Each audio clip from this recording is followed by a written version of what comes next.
Bonjour Laurent Goater, Bonjour Jean-Guillaume. vous êtes conseiller consulaire et vous êtes un peu notre monsieur mesures sanitaires, mesures préventives, mesures Covid. Et là, coup de théâtre aujourd'hui, les autorités portugaises ont décidé que toute personne venant de France devrait se plier à une quatorzaine en arrivant au Portugal. Est-ce que vous pouvez nous expliquer un petit peu la teneur de cette Alors, mesure? absolument. Alors, c'est pas toute personne venant de France spécifiquement, c'est toute personne venant de zones où il y a plus de 500 cas par 100 000 habitants sur les derniers 15 jours. D'accord. Euh, La France en fait selon, partie.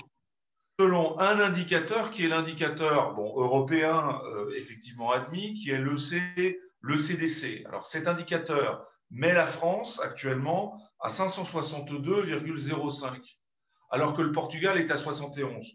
Il y a d'autres pays, par exemple l'Italie, qui est également concernée par cette règle-là, est à 517,91, donc au-dessus de 500. Et donc, également, les personnes venant d'Italie ne peuvent pas rentrer au Portugal, tout comme, par exemple, les personnes qui viennent de Pologne et d'un certain nombre d'autres pays Alors, européens. Donc, c'est la règle des 500. c'est la règle des 500. En revanche, jusqu'ici, pour revenir au Portugal, un test PCR négatif suffisait, entre guillemets, pour pouvoir passer, voyager. Ça veut dire que la validité de ce test n'est plus vraiment reconnue. Parce que, Bah, on comprend plus parce que, ok, on accepte parfaitement qu'il y ait la nécessité de faire un test PCR. Et le test PCR, ça dit quoi? Ça dit effectivement que vous n'êtes pas porteur, vous n'êtes pas contagieux. Donc, à partir de l'instant où vous avez un test PCR, il ne devrait pas être important de savoir de quelle zone vous arrivez. oui, Or, là, on vous dit, vous faites un test PCR, donc vous n'êtes pas contagieux, mais vous venez pas quand même. Bon, ouais. et Ou si vous venez, ça, vous passez ça 14 jours en pose. isolement. Voilà. Alors évidemment, il s'agit, vous pouvez venir, mais vous pouvez venir et vous faites ce qu'on appelle un isolement prophylactique pendant 14 jours. Alors, je voudrais expliquer ce qu'on a compris que ça veut dire. Ça veut dire quoi? Ça veut dire que vous devez dire aux autorités portugaises quand vous allez arriver pourquoi vous avez besoin de revenir au Portugal, ok? Donc quel est le motif effectivement de votre retour? On est très loin du tourisme là, hein, on est bien d'accord. On est vraiment sur des motifs impérieux, etc. et professionnels.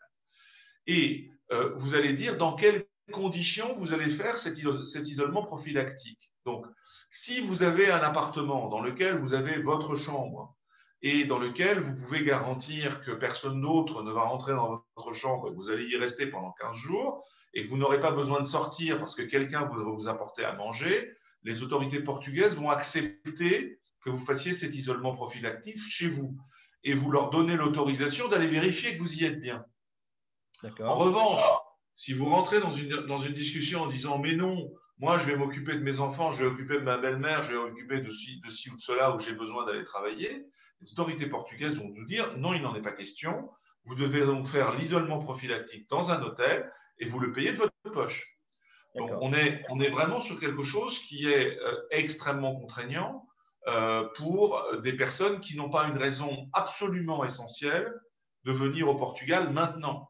Alors évidemment, ça sera revu, hein, mais Oui. je pense que le chiffre des 500 ne va pas bouger. Or, on voit bien la manière dont les choses se passent actuellement en France. On n'a pas du tout la certitude que dans une semaine ou 15 jours, la France entière sera en moyenne passée en dessous des 500. On n'est pas en train de voir Oui, aujourd'hui c'est les vrai. chiffres en France Et évoluer de manière positive. autre aspect contradictoire, si on vient et qu'on est vacciné, par exemple, quid? Bah oui, c'est le côté parfaitement absurde de ce type de mesure. Il n'y a pas encore le fameux passeport vaccinal qui a ses défauts, on en est bien conscient, mais qui est une solution pour qu'une personne qui a déjà été vaccinée ou une personne qui a déjà eu le Covid n'ait pas besoin de faire des tests PCR en permanence. Aujourd'hui, quelle que soit votre situation, vous devez faire un test PCR, même si vous avez déjà été vacciné, tout simplement parce que votre certificat de vaccination n'a pas une espèce de validité européenne.